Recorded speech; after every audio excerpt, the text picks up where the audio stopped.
Welcome to Q news. Telangana రాష్ట్ర వ్యాప్తంగా జరిగినటువంటి సర్పంచ్ ఎన్నికలలో చాలామంది కాంగ్రెస్, బీఆర్ఎస్, బీజేపీ ఇండిపెండెంట్ అభ్యర్థులుగా పోటీ చేసి గెలుపొందారు. ఇప్పుడు మనము ఉమ్మడి పాలమూరు, నాగర్ జిల్లా తిమ్మాయిపల్లి గ్రామంలో పార్వతమ్మ అనే సర్పంచ్, నూతనంగా ఎన్నుకోబడిన సర్పంచ్ గారి దగ్గర ఉన్నాం. వారిని అడిగి కొన్ని వివరాలు తెలుసుకుందాం. మరియు ఉప సర్పంచ్, వార్డు సభ్యులు కూడా మనతో ఉన్నారు. వారిని అడిగి గ్రామ అభివృద్ధికి ఏ విధంగా సహాయపడతారు, గ్రామ అభివృద్ధిని ఏ విధంగా ముందుకు తీసుకెళ్తారు అనే దాని మీద మనం వారిని అడిగి తెలుసుకుందాం.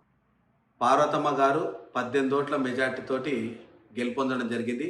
ఈ తిమ్మాయిపల్లి గ్రామంలో మొత్తం ఓట్లు 800 ఓట్లు మాత్రమే.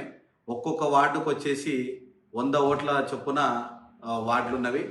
ఇక్కడ మన దగ్గర సర్పంచ్ గారిని, ఉప సర్పంచ్ గారిని వారిని అడిగి వివరాలు తెలుసుకుందాం. నా పేరు సంపదయ్య. నేను ఫస్ట్ వార్డు నుంచి పోటీ చేసినాను. నాకు 12 ఓట్లతోని గెలుపొందిన ఎదురు ప్రత్యర్థితో నేను ఉప సర్పంచ్గా ఎన్నికైనాను. ఉప సర్పంచ్గా గెలవడానికి గల కారణాలు, మీరు వార్డు సభ్యునిగా పోటీ చేయాలన్న ముఖ్య ఉద్దేశం ఏంది? ఉప సర్పంచ్ నలుగురితోని మంచిగా ఉండడం, నేను వాళ్ళతోని కలిసిమెలిసి ఉండడం వల్ల, వాళ్ళు నన్ను ప్రోత్సహించడం వల్ల, నేను వాళ్ళు నిలబెట్టడం వల్ల నేను ఎన్నుకోకబడ్డాను. దానివల్ల నన్ను అందరు కలిసి మన నెంబర్ కూడా నన్ను బలపరిచారు, నువ్వే ఉప సర్పంచ్ ఉండాలని. అదే సార్. తేదీ నాడు మీరు ప్రమాణ స్వీకారం చేసిన తర్వాత ఈ తిమ్మాయిపల్లి గ్రామంలో మొదటగా చేసేటువంటి పనులేంటి?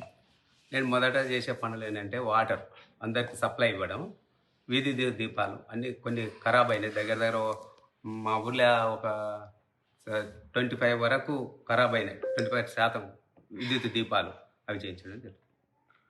ప్రధానమైనటువంటి సమస్యలు ఏమున్నాయి ఈ 5 సంవత్సరాల కాలంలో? ఆ సమస్యలను మీరు నెరవేరుస్తారా? ఈ ప్రధాన సమస్యలు అయితే కొన్ని ఉన్నాయి. అయితే ఇప్పుడు ఈ గత ప్రభుత్వం వాళ్ళు వచ్చి కొంచెం కాలేదు. మేము ఈ 5 ఏళ్లలోపు చిన్న పెద్ద తారతమ్యం లేకుండా అన్నీ కొంచెం చేసేస్తాం. ఈ గ్రామ ప్రజలకు మీరు చెప్తున్నటువంటి సూచనలు కానీ సలహాలు ఏమని ఇస్తారా? ఇప్పుడు ఎలక్షన్లు జరిగినాయి కదా, ఒకరికొకరు పోటీ, ఎవరితో పీకులాడదు. అందరం కలిసిమెలిసి ఉందాం, అందరం కలిసిమెలిసి పని చేసుకుందాం, అందరం కలిసిపోదాం. 18 ఓట్ల మెజార్టీతో తిమ్మాయిపల్లి గ్రామంలో పార్వతమ్మ గారు గెలుపొందారు. ఇప్పుడు వారితోటి 2 మాటలు. ఇప్పించినందుకు ఊరోళ్ళకందరికీ నమస్తే. క్యూన్యూస్ పేరు చెప్పి ఎవరైనా వసూళ్లకు, అక్రమాలకు, బెదిరింపులకు గురి చేసిన క్యూన్యూస్కి సమాచారం ఇవ్వండి. క్యూన్యూస్ ఎప్పుడూ ఇలాంటి చర్యలకు పాల్పడదు, ప్రోత్సహించదు. క్యూన్యూస్ ఎల్లప్పుడూ ప్రజా గొంతుకగా ప్రజల సమస్యల కోసం నిరంతరం పోరాడుతుంది.